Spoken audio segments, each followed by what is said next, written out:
Селям алейкум. Дякую всім, хто дивиться телеканал АТР, як у тимчасово окупованому Криму, так і по всій Україні і в різних країнах світу. Ми намагаємося запрошувати на наші етери людей, які розуміються на тих чи інших нюансах цієї гібридної війни, в тому числі війни і медійної, яка йде паралельно, є частиною реальної цієї війни. Яка насправді відбувається не лише в Україні.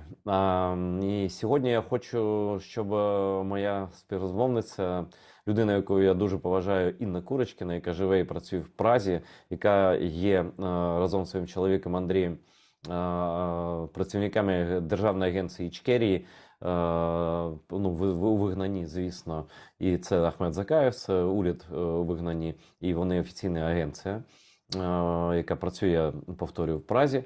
І я хочу розглянути ту частину медійного фронту, яка стосується і України, так само, як і Ічкерії. Це діяльність так званих хороших русських, так званих журналістів, так званих лібералів, публіцистів, лідерів думок, тощо, як би їх не називали. Я перейду для зручності Інни на трофейну мову і сформулюю питання загальне так.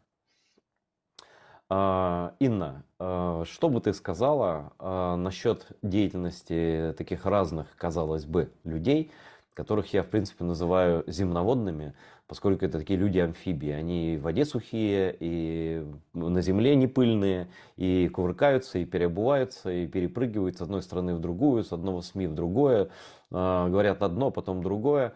Значит, ну вот этих амфибий, как бы-то, в принципе, надо бы рассказать нашим зрителям, как в них разбираться, потому что такими людьми, например, как Латынин или Шендерович, сильно засорен и украинский эфир тоже. А ты со своей деятельностью сталкиваешься как раз и по Ичкерии, и по Грузии, где ты жила и родилась, значит, сталкиваешься с их деятельностью постоянно, и так или иначе ты осведомлена лучше точно, чем я, а нашим зрителям это будет очень полезно. Пані Інна, прошу вас. Валейкум асалам Айдере, вітаю, шановні друзі, шановні глядачі. Вибачте, але я буду розмовляти російською. Спасибо огромное, Айдер, что позвал меня. Это очень важный разговор. Сразу скажу, что я не занимаюсь вот этими хорошими русскими, как некий watch think tank. Это не моя профессия. Я занимаюсь ичкерийской темой. Я делаю хронику русско-чеченской войны и рассказываю факты, которые скрывали много-много лет вот эти самые российские пропагандисты, так называемые российские либералы и демократы, которые скрывали факты и в то время, в 90-е годы, которые скрывали факты в нулевые, и которые с момента полномасштабной войны России против Украины стали опять переписывать историю. И нельзя сказать, что я смотрю этих людей, я стараюсь их сбегать, они мне неприятны, я их не смотрю и не слушаю, но некоторые реплики, которые ходят в сети, и которыми возмущаются украинцы, грузины, чеченцы. Их мне просто пересылают наши чеченские зрители, и я уже иду и смотрю, и анализирую, и делаю выводы. Так вот, последнее, что я могу сделать, что я могу сказать про этих людей, потому что для себя я уже поняла, что это некая система, и что эти люди работают. И заключается их работа в том, чтобы настаивать на определенных нарративах, которые не угрожают их имперской позиции, а значит, позиции российских спецслужб. Это очень важно. Например, циркулирует последний перл Виктора Шендеровича о том, что он осуждает карательную экспедицию в Брянскую область, когда был убит мальчик, то ли девочка Федор. Оказалось, что это все фейк, но Виктор Анатольевич на канале Ходорковского рассказывает об этом возмущенно и поздравляет Украину с союзниками-нациками. То есть он называет людей, которые в силу различных обстоятельств, в силу того, что у этих людей совесть частности, да, подсказала им поехать в Украину и воевать на стороне Украины против России, против общего врага, он этих людей причисляет к нацикам и поздравляет Украину с такими союзниками. Но дело в том, что этот ролик, эта реплика ходит не полностью в интернете. А я пошла и посмотрела эту реплику целиком. Кроме того, что он оскорбляет украинцев таким образом, он оскорбляет и чеченцев. Он говорит о том, что надо призвать журналистов-расследователей покопаться в биографиях тех, кто воюет на стороне Украины, и там обязательно вылезут уши ФСБ, говорит Виктор Анатольевич, потому что за этим будут стоять уши ФСБ, как в случае Бараевых и Басаевых. То есть здесь Виктор Анатольевич ставит точку. Он подкрепляет эту конструкцию таким образом, что Бараев и Басаев – это не чеченцы, которые воевали за свободу Ичкерии и сражались с оккупантами, агрессорами русскими, а это террористы. То есть продолжается тот самый нарратив, который звучал с первых дней прихода к власти Джохара Дудаева, с провозглашения Ичкерии независимым государством. Как мы знаем, со всех либеральных, демократических тогда каналов лилось это вранье о том, что чеченцы – это террористы, бандиты. Потом в русско-чеченскую войну мы все это слышали, что они бандиты и террористы. И вот сейчас докатилось дело до того, что Виктор Анатольевич, не Скобеева, заметьте, не Соловьев, а Виктор Анатольевич рассказывает аудитории, что Басаев и Бараев – это террористы, и в Украине сражаются нацики. С чем, собственно, вот мы поздравляем Виктора Анатольевича. Он поздравляет Украину с такими союзниками, а мы его поздравляем с тем, что он, наконец, задал вот эту планку. И, конечно, он не сам это делает, конечно, его попросили об этом, он настаивает на этом нарративе, который соответствует российским спецслужбам. Я скажу сразу в кавычках, я скажу сразу за скобками, что недавно вышла статья русских пропагандистов, уже настоящих таких вот прожженных кремлевских расследователей. Это статья, которая называется «Тело журналистка Закаева», где они проводят расследование и называют меня, то есть террористом, живущим в Европе, человеком, который, ну, просто, поскольку я журналистка Закаева, то как чешские власти вообще могут допускать на их территории присутствие вот такого персонажа, как я. Ну вот Виктор Анатольевич что-то такое подобное тоже поддерживает вот этот нарратив.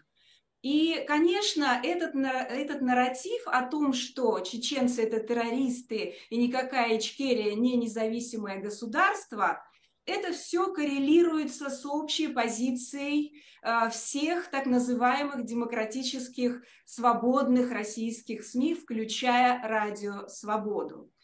Потому что как только началась полномасштабная война России против Украины, первое побуждение мое было обратиться к русской службе «Радио Свобода», чтобы сделать такой материал о том, что эта война вообще-то не первая война России против соседних государств. Вообще-то была еще Грузия, а до этого была Ичкерия, Чеченская республика Ичкерия, независимое государство. И я показываю в своем фильме документы, то есть это доказательства неоспоримые, факты того, что это независимое государство, на которое напала Россия в 1994 году. И мне отвечает Андрей Шарый, директор русской службы «Радио Свобода», что они ничем не могут мне помочь. И продолжают настаивать, что чеченцы и ичкерийцы – это сепаратисты. Уже в мартовском материале То есть был такой эпизод, когда Кадыров объявил о том, что он заплатит $1 миллион украинцам, которые убьют Ахмеда Закаева. Кавказ Реалии сделал этот материал, и русская служба «Радио Свобода» в Праге перепечатала этот материал, и Ахмеда Закаева они представили так: лидер чеченских сепаратистов, с чем я тоже поздравляю русскую службу «Радио Свобода». И надо заметить, что когда Рада Украины признала факт оккупации Чеченской Республики Ичкерия, а значит факт того, что это независимое государство, Радио Свобода не сделала ничего, чтобы объяснить, почему же Чеченская Республика Ичкерия независимое государство. То есть, Айдер, все упирается в одну точку. Есть вот эти хорошие русские, которые никогда не обладали информацией, допустим. То есть можно допустить, что они такого не очень развитого ума, да? Они не знали ничего. Вот они такие у нас слабенькие в смысле интеллекта. Ничего они не знали, все, что происходило, да? Есть среди этих людей, среди этих журналистов люди, которые просто делают бизнес. И за деньги они продадут мать родную, и родину продадут. А есть вот эти самые агенты, сторожевые псы империи, они же агенты спецслужб, которые продвигают этот самый нарратив, что Чеченская Республика Ичкерия – это часть России. Многие из них даже очень сильно страдали, говорили: вы как плохо убивать, не надо убивать чеченцев, да? Это очень плохо, война – это очень плохо. Но при этом Чечня – это часть России. Чечня, то есть Россия воевала на своей территории, она убивала свой народ чеченский. Вот этот нарратив продолжает сегодня любой российский либерал. Они ни за что не согласятся с этим нарративом. Это для них гибель империи. Поэтому в эту точку надо бить, эту точку надо очень серьезно отсматривать, что говорят эти российские пропагандисты. Инна, имею уточняющий вопрос. Ты утверждаешь в утвердительном ключе, что это люди, которые работают на спецслужбы. Ну, неважно, штатно, не штатно, но связаны с ними и получают распоряжения и информационные нарративы, какие поддерживать и так далее. Латынина то же самое, она всегда занималась адвокацией геноцида чеченцев, еще на «Эхе Москвы», я прекрасно помню ее лживые пропагандистские эфиры, вот, и так далее. Скажи, пожалуйста, почему сейчас, ну, казалось бы, да, война идет на территории Украины, да, война идет с Украиной, смертельная геноцидная война. Почему, во-первых, им так важна вот эта чеченская история, причем всем до сих пор называть чеченцев сепаратистами, я думаю, что это просто, ну, может быть, либо сумасшествием, либо чем-то вообще необъяснимым никак, кроме как ты говоришь, потому что мне в голову не пришло уже лет 20 даже услышать это слово сепаратист про чеченцев, да, просто из нормальных уст, а тут целая BBC, да. И второе, хочу это приблизить к Украине. Дело в том, что люди, многие, о которых ты говорил, еще скажешь, они, к сожалению, присутствуют в украинском медийном пространстве. Это и Латынина пропагандистская, это лично я утверждаю, геноцида чеченского народа, прикрывальщица этой крови, значит, ее род весь в крови. Значит, Шендерович, который ты уже упомянул, чем занимается сейчас, это просто преступление против Украины, то есть его род тоже весь в крови. Но и другие структуры и личности разбросаны теперь по всему миру, или которые челночат между Москвой и другими городами и так далее. И в том числе оказываются на украинских каналах, ввиду может быть, не буду версии выдвигать и обвинять никого, но мало ли, вот привычка вводить в эфиры Латынину, я не знаю, какого-нибудь другого, третьего, Венедиктова и так далее. Вот чем ты это все объясняешь именно в момент, вот сейчас? Почему так? Я объясняю это, конечно же, спущенными с некого верха методичками. Им дается установка ни в коем случае не пропустить, вот мышь не должна пробежать, и общество не должно догадаться о том, что было совершено преступление именно в те годы, когда они носились со своим Борисом Ельциным, с великим демократом. Дело в том, что Россия, то есть они как хотят повернуть дело, что во всем виноват Путин, а поскольку виноват Путин, то они ни при чем. Получается так, что вот сейчас на них снизошло откровение 24 февраля 2022 года, и они демонстрируют свою хорошесть, так называемая. Нет, Да? Они смотри, хорошие Инна, с ними-то да. понятно. С ними понятно. Какой Да. интерес спецслужб, если твоя версия берется за истину, то какой интерес спецслужб им такие нарративы пихать и их ртами это распространять по всему миру, включая Украину? Ну смотри, получается так, что, ну как в криминальном мире, да, есть такое представление о том, что это берем на себя, от этого отказываемся. То есть преступлений, страшных преступлений, у них много, это целый ряд. Но начало у них идет с первого дня создания вот этой самой демократической Российской Федерации 91 года. Я сейчас вернусь еще туда. Они что делают? Они фиксируют преступление России в этой точке 24 февраля 2022 года, но переводят стрелки на Путина. Таким образом, они оказываются отбеленные от всего, на них нет никаких преступлений. И вот эта новая голова, рождающаяся этой гидры многоголовой, с многочисленными преступлениями, она оказывается выжившей и прорастает в другом виде. Поэтому это ее новое обличие, оно очень опасное, оно опаснее, чем путинская пропаганда Ну, сегодня. то есть Это самая смотри, опасная вещь. смотри, Инна, рассчитано на то, это как бы история уже постпутинская, что на случай страховка, на случай, когда Путина не будет, что они, с чем они останутся. Так я понимаю, да? Абсолютно точно, потому что если бы мир хотел расправиться с этой гидрой, что называется Российская империя, российские спецслужбы, что одно и то же, это надо было уничтожить на корню. Это значит раскрыть все их преступления, начиная с первого дня создания Российской Федерации. Этого не происходит. Говорится, виноват во всем Путин, фиксируется это преступление, а вот эти люди, они остаются все нетронутые и такие вот абсолютно безвинные. Переводятся стрелки на Путина, а эти все хорошие русские остаются в новой действительности постпутинской со всеми своими кровавыми преступлениями и представляются украинскому обществу, грузинскому обществу, западному обществу, что очень важно, как образ некого абсолютно порядочного, безгрешного персонажа российского, что дает им возможность продолжать свою преступную жизнедеятельность.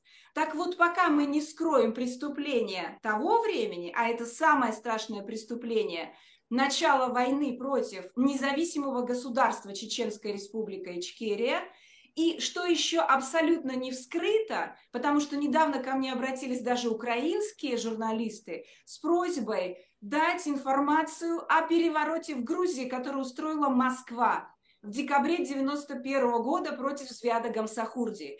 Именно поэтому фигуру Звяда очерняли. И тогда эти самые русские либералы, демократы, диссиденты русские, если хочешь, и даже русская служба «Радио Свобода», и это было не просто так, это была их работа по очернению, чтобы никто уже не задал вопрос, а почему же свергли Звяда Гамсахурди? Ответ был такой, потому что Звяд Гамсахурди был националист, диктатор, и очень-очень страшный персонаж. Это знаешь, что мне перед этим... напоминает, Инна? Это мне Да. напоминает, когда была такая пропагандистская кампания, что да, конечно, нападать на Грузию плохо. Это приказ в первые дни нападения, да, как они ломали информационную картину в августе 2008 года, да.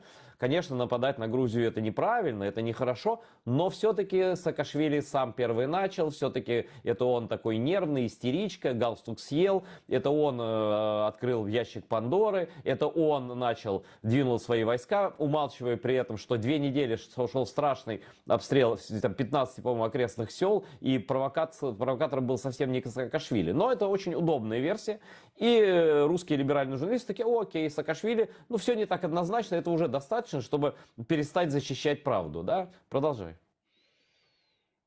И то, что меня убеждает, что они так боятся даже мертвого Зviада Гамсахурди, это то, что опять-таки недавно, вдруг, ни с того ни с сего, Юлия Латынина произносит тоже такой перл. В 91 году Грузия стала независимой, и к власти пришел Зviad Гамсахурди. Фигура, конечно, поменьше, чем Путин и Гитлер, но еще тот персонаж. То есть получается, что почему-то очень важно именно в эти дни, сегодня, Юлии Латынина произнести еще раз этот нарратив и закрепить в сознании обывателя, не только российского, не только западного, но даже грузинского, Айдер, что Зviad Гамсахурди сам виноват, единственно виноват в тех бедах, которые тогда на нас обрушились. И никак не Москва, и никак не Ельцин виноваты в том, что они устроили государственный переворот и поставили прорусского Шеварднадзе. То есть преступления России начались еще в декабре 1991 года, ельцинской России. Следующее преступление, самое страшное за все это время, которое эти русские либералы никак не хотят признавать, в том, что они говорят, да, чеченцев убивать это плохо, но Чечня это часть России. Так вот, самый острый вопрос, который сегодня надо обсуждать везде, это доказательства независимости Чеченской Республики Ичкерия. Что есть этих доказательств больше, чем нужно. Только вот почему-то русская служба «Радио Свобода» отказалась предоставлять эти документы, эти доказательства. Я им говорю, хорошо, допустим, вы не знали, да, вот, не знали, такие вот глупенькие журналисты, которые не обладают информацией, и до сих пор говорят, что Чечня – это часть России, а чеченцы – сепаратисты. Но вот мы вам говорим, флорентийский историк Франческо Бенедетти доказывает все, да? Ахмед Закаев в этом фильме, в нашем, говорит, все доступно, любой обыватель сможет понять эти факты, на чем основывается государственность, независимость Ичкерии. Но русская служба «Радио Свобода» говорит, нет, нам это не интересно, мы не будем об этом говорить. Айдер, какой у тебя напрашивается ответ? Что такое совпадение, что это какая-то какая-то ошибка, или это злой умысел? Ну, смотри, я думаю, что это станет, мы с собой сейчас документов не предоставим никаких, ни ты, ни я, мы это все равно версии в любом случае. Но сейчас я попрошу тебя рассказать шире, перейти от Грузии и Чечни и рассказать про, в принципе, их пропагандистскую деятельность, так, да, которая тебе там, ты видишь там через какие-то промежутки времени. Понятно, что постоянно за ними не следишь. Но вот давай возьмем таких персонажей дальше, как Венедиктов с «Эхо Москвы» со всеми его осколками, да. Так, кто еще может быть у нас тут? Ну и дальше как бы факультативно. «Медуза», «Дождь» и так далее. Вот как ты видишь работу по Украине в том числе, например? Да, во-первых, небольшая ремарка. То, что ты говоришь, что это версия, это не версия. Доказательства есть независимости Ичкерии. И Не-не, я не про были... независимость Ичкерии. Независимость Ичкерии сомнений у меня не вызывает. Я знаю, что были выборы, я знаю, что были референдумы, я знаю, что был подсчет голосов. Извините, литовские депутаты Сейма были на этих выборах, были даже русские там, всякие типа тогда демократы, были американцы там были европейцы, там были, по-моему, французы, немцы, все там были. И де-факто, я помню этот момент, де-факто все знали, что Чечня независимая. Это все абсолютно знали, что выборы прошли, и что они под наблюдением, и что чеченцы действительно не хотят жить в России. И все это совершенно очевидно. И это просто как пробка из шампанского вылетит эта мысль о том, что Чечня не независимая, да, как только Украина поставит на место России с помощью мирового сообщества, да. Вот. И это нет, у меня сомнений, мы не докажем то, что они вот в такой сетке находятся просто на телефоне, там, да, на связи. Но по косвенным данным, по случайным типа совпадениям нарративов и так далее, я хочу, чтобы просто больше было, более широкая картина была по персоналиям и структурам, да, не только вот те, которые ты сказал, перейти до других тоже персоналей и их пропагандистскую работу в отношении как Чечни, там, Грузии там сейчас другая немножко уже ситуация, да, там, в принципе, все плохо с властью, да, но вот в отношении Украины и так далее, что ты видишь вот по другим фамилиям, таким узнаваемым лицам, которые, повторяю, попадают в медийное пространство Украины. Я даже недавно видел фотографию Ну, когда Венедиктов позировал тут на фоне техники, бронированной с Сергеем Притулой, с одним из наиведомейших волонтеров, я допускаю, что он может этого ничего не знать, да, ну вот, но они лезут в каждый кадр. Вот зачем и с чем? Во-первых, хочу сказать, что сейчас идет большая разборка на вот этом самом ресурсе, большом американском ресурсе «Радио Свобода», которая вместе с ресурсом «Голос Америки» создало канал Current Time. Последний скандал, На то, что настоящее туда время, собирают известный нам как настоящее Current Time в время. Да. настоящее время.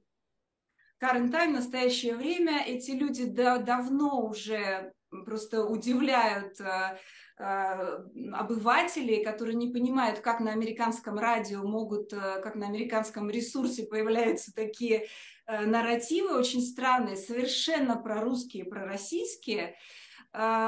Удивляться тут нечего, потому что вопросы к ним уже очень-очень давно. И вот сейчас появилась информация уже в последние дни, что в редакцию собираются принять на должность такую одну из руководящих, которая будет руководить департаментом интернета. Такой Илья Клишин, который, ну, просто оголтелый пропагандист, который в 2014 году говорил о том, что написал большую статью, о том, что Крым в любом случае российский, и даже после Путина он будет российским, ему надо просто нам работать, как вот получше убедить мировое сообщество, как так обустроить жизнь в Крыму, чтобы это было вот как-то так вот всем хорошо и приятно. То есть вот такого человека собираются сейчас взять на вот это американское радио. Конечно, сейчас скандал, и там очень много уже скандалов, потому что недавно украинские журналисты тоже сделали материал о том, что «Голос Америки» взял двух пропагандистов, тоже оголтелых. Ну, то есть это не может быть никакой случайностью, потому что там были прекрасные журналисты, такие как Шахида, например, Тулаганова, которая делает блестящие материалы, честные материалы. Ее оттуда выгнали по надуманному абсолютно предлогу. И там был такой, ну вот, Кенан Алиев, который мои фильмы показывал и всячески продвигал мои фильмы, за что ему благодарна. Но и он сейчас покинул Current Time, то есть его вынудили уйти. Михаил Ежов, прекрасный журналист, который делал блестящие материалы, его оттуда выгнали. До этого в 2014 году был такой художник Андрей Закирзянов, который делал блестящие вещи, и он хотел разоблачать вот этот русский мир, как раз ДНР, ЛНР, и он работал очень активно, его выгнали оттуда. То есть еще с 2014 года, ну, с момента создания, собственно говоря, с 2015 года, тогда уже были вопросы к этой редакции. И сейчас там, ну, просто, я не хочу забегать вперед, но этим уже занимаются. То есть вопросы к неким структурам внутри американского менеджмента, и там есть серьезные подозрения вот на этот счет, почему там появляются агенты, вот такие агенты русского влияния. Что касается «Эхо Москвы», господина Венедиктова, вот недавно в Праге он собирался выступить с лекцией, что там такое про Республику Сибирь, про Сибирь. И это появилась информация в сети, и, конечно, были возмущенные голоса, и одна украинская активистка написала организаторам этого, значит, мероприятия, и Венедиктову отказали. То есть он уже не рукопожатный персонаж.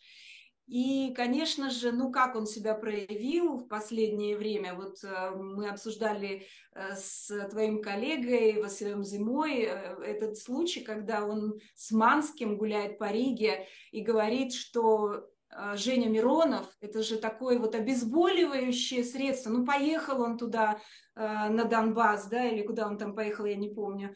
И он же просто... Что? В Мариуполь он поехал, и это же, говорит, обезболивающее средство для местного населения. И эти люди, они просто, ну, они даже не скрывают, что они вот, носители абсолютно таких вот пророссийских кремлевских нарративов. Там негде ставить клейма на этих людях. И все это время, пока «Эхо Москвы» вешало на уши лапшу нам, слушателям, да, потому что я тоже слушала много лет «Эхо Москвы», я слушала, что говорит Юлия Латынина, и если бы потом я не разобралась в этой всей истории, я бы так, наверное, как многие, тоже думала, что, ну вот, раз Юлия Латынина продвигает какую-то идею, значит, так и есть. А сколько таких жертв вот этой пропаганды? И эти люди, то есть с них надо спрашивать очень-очень строго, надо предъявлять им самый высокий счет. Я уверена, что надо создавать такую комиссию, которая будет, ну, вот Виктор Анатольевич Шендерович призывает разбираться в биографии, да, надо просто разбираться в их биографиях, что они произносили в момент, когда взрывали дома, когда напали на Ичкерию, да, эти люди должны ответить. Такие люди, как Пархоменко, например, Альбац. Я скажу такой один момент. 2010 год, Айдер, 2010 год. Взрыв самолета Качинского. Конечно, мы все припадаем к «Эхо Москвы и слушаем, что же там скажут, да, наши свободолюбивые журналисты, расследователи. И заявлено вечером Евгения Альбац, у которой программа о взрыве самолета, о гибели самолета. И вот что она делает? Она приглашает одного русского эксперта, который говорит, что, ну, конечно же, это несчастный случай, и ни о каком теракте, ни о каком взрыве речь не может идти, и приглашает поляка, абсолютно ангажированного, который говорит то же самое, что даже оставьте думать, оставьте эту мысль о том, что это может быть теракт или взрыв. И вот так проходит вся эта программа о каких-то технических подробностях, от которых она пока толком и не знает. То Смотри, есть это вода... как раз такой обезболивающий вводит сразу, да? Как только произошло, да, сразу они вкидывают моментально нарратив, как обезболивающий. Не волнуйтесь, все нормально, ничего особенного не произошло. Это такая технология, да. Абсолютно. И ты, конечно, оставляешь это, ну, раз Альбац, ну как, Альбац делает в своей программе, а вот русский эксперт, а вот и польский эксперт, да, и они оба в один голос говорят, что, ну, даже забудьте и не допускайте мысли, что это работа российских спецслужб. Конечно, обыватель говорит, ну, действительно, кто я такой, чтобы, ну, заниматься какой-то конспирологией, да. Ну вот и до последнего, собственно говоря, мы видим, как русские, такие как Александр Морозов, когда было повторное расследование Сейма Польши, и выяснилось, что это все-таки взрыв, да, гексоген на борту польского президента, и кто-то написал статью, что нет, это не так, мы вот сейчас вам дадим опровержение. И вот Александр Морозов, такой политолог тоже, да, хороший русский, пишет: да задрали уже с этим самолетом Качинского. То есть, слава богу, что написали такой текст, задрали уже. То есть, вот такой вот идет прессинг с их стороны. Ну, что мы можем вспомнить? Кого не возьми? А пьяная Синдеева, которая тогда сотрясла всю сеть, да, с ее вот этими высказываниями. Что она говорила? Как она чувствует себя на букву «Г» только потому, что она предала каких-то там своих сотрудников-пропагандистов, да? Просто преступников. И вот она чувствует себя на букву «Г», потому что она предала их, а не потому, что она занимается вот такой свинской пропагандой. Ну, то есть, кого не возьми, куда ни копни, все эти ресурсы русские, это все одного поля ягоды, и там мышь не проскочит. Поэтому наших зрителей, наших слушателей я очень прошу думать головой и задавать один вопрос.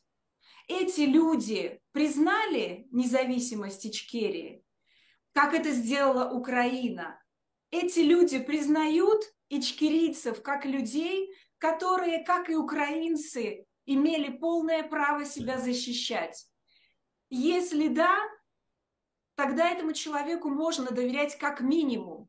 Если нет, забудьте об этом, не допускайте их на украинские каналы. Это огромная просьба, потому что они сейчас занимаются именно этим, они путают людей, они занимаются наперстничеством в украинском обществе и в западном обществе, что тоже очень-очень страшно, потому что я говорю с западными экспертами, они тоже во многом не понимают, что происходит. Ну как же, это же хорошие русские, они же против Путина, они же против войны в Украине.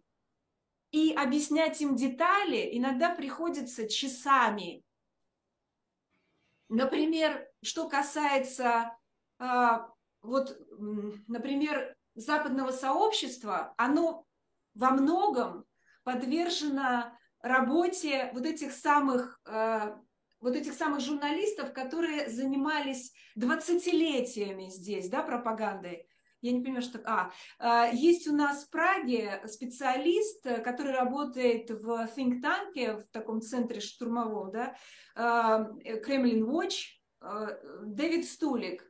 И он же участвовал, даже был спикером в нашем форуме свободных народов Пост-России. Инна, я Дэвида прекрасно знаю, и даже знаю, что настоящее ударение в его фамилии Стулик. Потому что он был тут, был пресс-атташе и представительство Европейского Союза долгое время, был у нас в эфирах на АТР, прекрасный человек. Продолжай. Да-да-да, и вот мы с ним говорили очень подробно о том, как работают вот эти люди на западное общество, на западных журналистов. Они 20 лет работали целенаправленно с тем, чтобы подготовить почву. И вопрос о том, как вот раскрывать теперь вот этих агентов влияния, он говорит, что чешские спецслужбы уже раскрыли очень много вот таких вот сетей агентурных, но ситуация все равно очень запущенная, потому что эти агенты влияния успели сделать очень много. Так вот, сейчас я просто призываю наших слушателей очень-очень внимательно отнестись вот к этой части, что говорят русские пропагандисты, не только вот об этой ситуации войны России против Украины, но и о том, что было до этого. И не только с приходом Путина, но и в ельцинское время. Это очень-очень важно. Если мы не вскроем эти преступления, мы дадим уйти этим всем преступникам. Они в новой форме выйдут снова на поверхность и принесут новый нарратив о том, что они прекрасные, хорошие, и они знают, как построить прекрасную Россию будущего. Ну вот у меня здесь еще один тест для так называемых либералов и всяких там демократов, для всех представителей всяких форумов, съездов там и так далее, очень простой. Чечня это, конечно, первое. Ну, про Украину они уже боятся говорить, да. Уже Крым наш никто уже, бутерброд уже выхаркан, да. Вот, понимают, что с этим дерьмом не пустят никуда. Они про Украину помалкивать большей частью стараются. Наоборот, даже подлизываться Украине стараются. Но Чечню продолжают как бы отрицать геноцид. Хотя все то же самое, как в Украине, только там получилось. Вот и все, да, к сожалению. И все остальное то же самое, да. И еще они все на вопрос, а что будет в прекрасной России будущего, ну как вы там себе устраиваться будете, это ваше дело, репарации выплатите там и так далее. Они, во-первых, говорят, репарации только эти санкции снимите сразу. Тогда и репарации, а если санкции не снимете, то репарации мы платить не будем. Работать Ваня не привык физически-то, да, это ж привык на нефти, на газе сидеть, да. Вот, это первое. И второе, это, конечно, ядерное оружие. Я всегда спрашиваю, а что с ядерным оружием? Ведь вы же показали миру, что вы не умеете с ним обращаться. Вы единственная страна, даже хуже Китая, да, которая просто бряцает ядерным оружием, и это вообще ни в какие ворота не лезет совсем, да. И они такие, ой, мы не знаем, будем посмотреть, глазки в столик, в полик и так далее. Вот какие нарративы из чьих уст в последнее время, любые другие фамилии называют, кто тебе показался в этом плане, молчуном или активистом, я не знаю, там же есть еще, там, допустим, отец и сын Гудковой, там есть еще Навальный, который то в тюрьме, то в Голливуде, вот, показывает нашу маму, вот, то ли что-то еще. Ой, я не могу сказать, что кто-то из них, вот хоть кто-то из них случайный человек. Случайный человек в их вот в этом поле я. Поэтому такая атака велась. То есть сначала со мной велась работа на уровне таком дружеском. То есть как вообще я, человек, который не из этого мира, не из мира журналистского, да, но человек, который взвыл уже от этого, от того, что просто раскусил их в нескольких местах. И после того, как со мной поступили, ну, очень-очень-очень жестко, я просто завела свой канал, да, вопреки всему. Хотя, ну, там, буллинг и хейт, и издевательство, и дедовщина, да, такая на уровне вот этой форцы самой, да, как они любят выражаться тоже, интеллектуальной форцы. Но это было настолько сильное желание это дело, да, говорить вот эту правду, что я переступила через все и стала просто развивать свой канал. И вот здесь началось со всех сторон дружеские советы. Зачем тебе это нужно? А ты вот здесь не так монтируешь. А давай я тебе пришлю человека, который тебя, ну вот скажет, что вот так не надо. И всячески делали, чтобы я отказалась от этого вот своего намерения. Потом хуже, когда я уже стала заниматься Ичкерией, когда я поняла, насколько там все страшно, что у них нет случайных людей вообще и не могло быть, потому что фильтрация была трехстадийная, и там с 93-го года, например, уже люди, да, которые там потакали Ельцину в его перевороте против парламента, да, потакали. И не говоря уже о войне в Чечне, там были отобранные уже люди зачастую. Так вот, уже до сегодняшнего дня остались вот в этих хороших русских люди абсолютно отобранные. Там нет случайных людей. И уже когда я стала заниматься темой Ичкерии, я поняла, насколько это для них опасно, потому что начались угрозы, начались действия прямые. Как с нашим каналом поступили, все знают.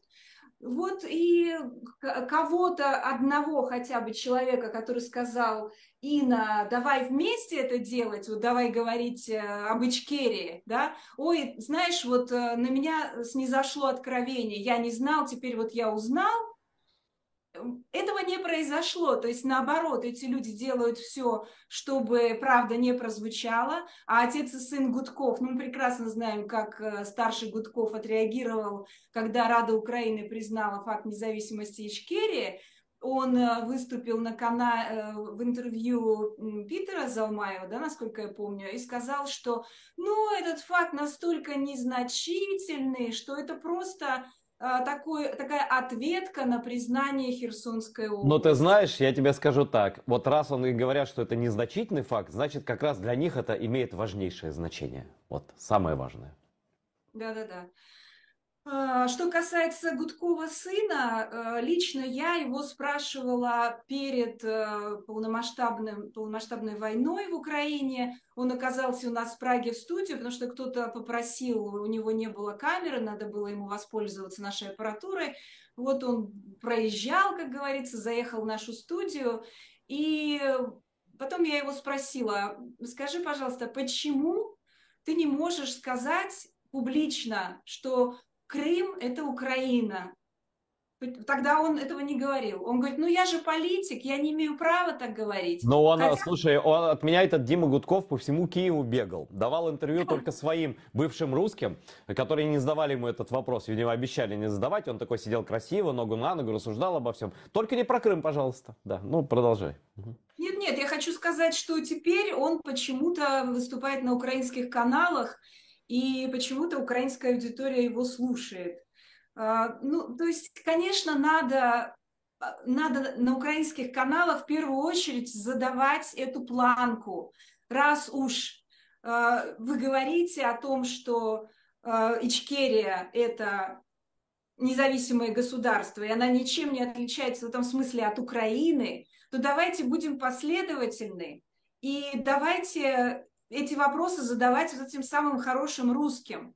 Потому что зачем давать им площадку и позволять им смущать аудиторию?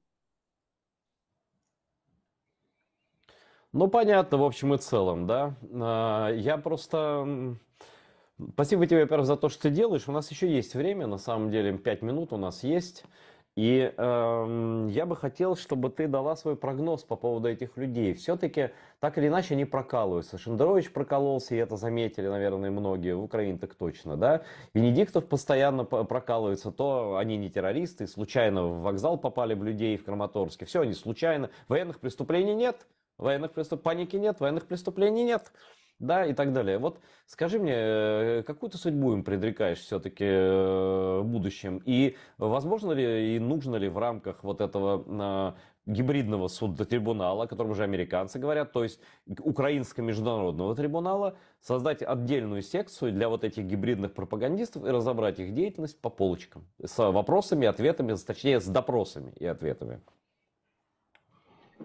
Хороший вопрос. Есть такой подход, что зачем мы вообще об этом говорим, зачем мы им делаем пиар этим людям, когда они вот на этой льдине уже уплывают, льдина тает, они там себя, значит, локтями уже, у них там между ними грызня, они сами утонут, когда эта льдина растает. И я бы тоже была счастлива таким подходом, если бы я не понимала, что за ними стоит система, за ними стоят огромные деньги.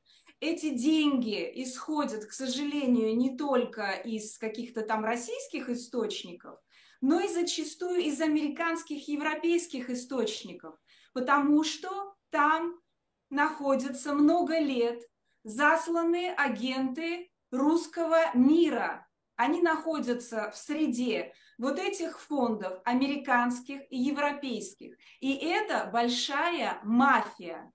То есть кроме того, что они зарабатывают гигантские деньги, это огромные деньги, там сидят агенты влияния российского мира, русского мира и российские спецслужбы. Это не шутки, это не фигура речи, это очень серьезно и очень опасно.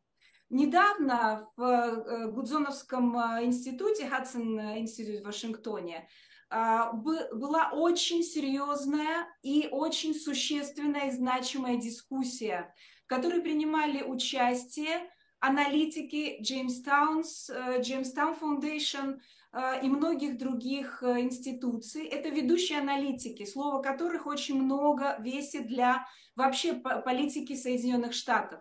И вот там были произнесены слова, что существует сегодня две так называемые партии. Партия, которая уже поставила на то, что Российская Федерация должна развалиться, и партия, которая хочет сохранить Россию в этих границах, а значит строить прекрасную Россию будущего. И я очень рекомендую нашим зрителям посмотреть эту дискуссию, потому что все говорится прямым текстом. Насколько важно обращать внимание вот на этих самых хороших русских, не только в свете того, что они имперцы, не только в свете их каких-то особенностей и исторической памяти, а в свете того, что эти люди исполняют определенную роль свою, агентурную, того, что они работают над тем, чтобы империя сохранилась, чтобы преступления не были раскрыты. И, конечно, обязательно надо поднимать тему, надо выводить их на чистую воду, надо заводить на них дела, и надо их в будущем судить именно как пропагандистов, как людей, которые занимаются злочинством. Это преступление, это не шутки, это не мировоззрение, это преступление. Я хочу тебе, вот у нас остается ровно на самом деле 2 минуты, ну 3. Значит, есть такие люди, как Александр Глебович Невзоров, который на самом деле сейчас все абсолютно нарративы проукраинские. Он даже практически говорит то же самое, что я говорил еще много лет назад, и про русский рейх, и про то, что русского народа как этнос не существует. И там просто, ну, просто мне это приятно, что люди там доходят до истины, да. И он никогда не говорил, что Крым наш и так далее, даже гражданство Украины получил. Но многие к нему имеют претензии. Вот ты имеешь к нему претензии или нет? Просто для наших зрителей у нас действительно 2 минуты. Конечно, я никогда ему не прощу распятых мальчиков в Чеченскую войну. Это отвратительный фильм «Чистилище». Я никогда ему не прощу фильма «Наши», потому что на него вообще-то заведено уголовное дело в Литве, насколько я понимаю, и он объявлен там преступником военным. Такие вещи не бывают такими вот наивными, да, это не наивный человек, это человек, который покрывал, будучи депутатом, Кумарина Барсукова, это все не шутки.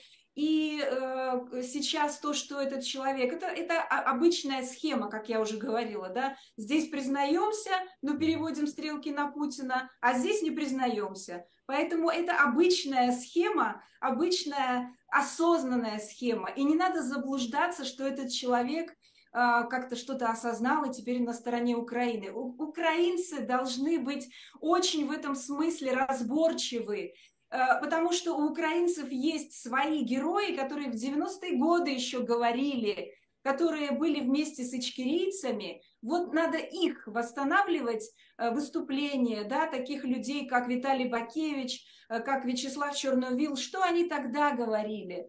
И вот их надо восстанавливать сегодня на украинских каналах, а Невзоров занимается такой же работой. Так вот, еще возвращаясь к «Радио Свобода», в те дни, когда мой фильм об независимости Ичкерии, секунду, просто секунду, когда отказались обсуждать эту тему Ичкерии, в эти дни сделали большое интервью с Александром Невзоровым и с Никой Белоцерковской, отъявленной пропагандисткой, которая сегодня тоже перевернулась. Слушай, но на самом деле эти люди действительно разные люди. Нельзя, наверное, всех их на одну доску ставить совсем уж, но в принципе они все из одной тусовки. Я вот сколько не жил и работал там, да, в Москве 20 лет, я не стал частью этой тусовки и тем более не стал, когда переехал в Украину после убийства Немцова и публикации доклада «Путина. Война», где я там написал про оккупацию Крима, а они про Крим замолчали. Я розумію, що ще багато про що сказати, але час спливає, він сплив уже нашого інтерв'ю. Я дуже вдячний тобі, твоєму чоловікові Андрію, за вашу працю на користь Ічкерії, на користь правди. Ну, ми ще продовжимо цю розмову, вона безкінечна, в наступному інтерв'ю. На все добре, дякую всім, хто дивиться телеканал АТR, хто допомагає. Дякую, Айдаре, до побачення. До побачення.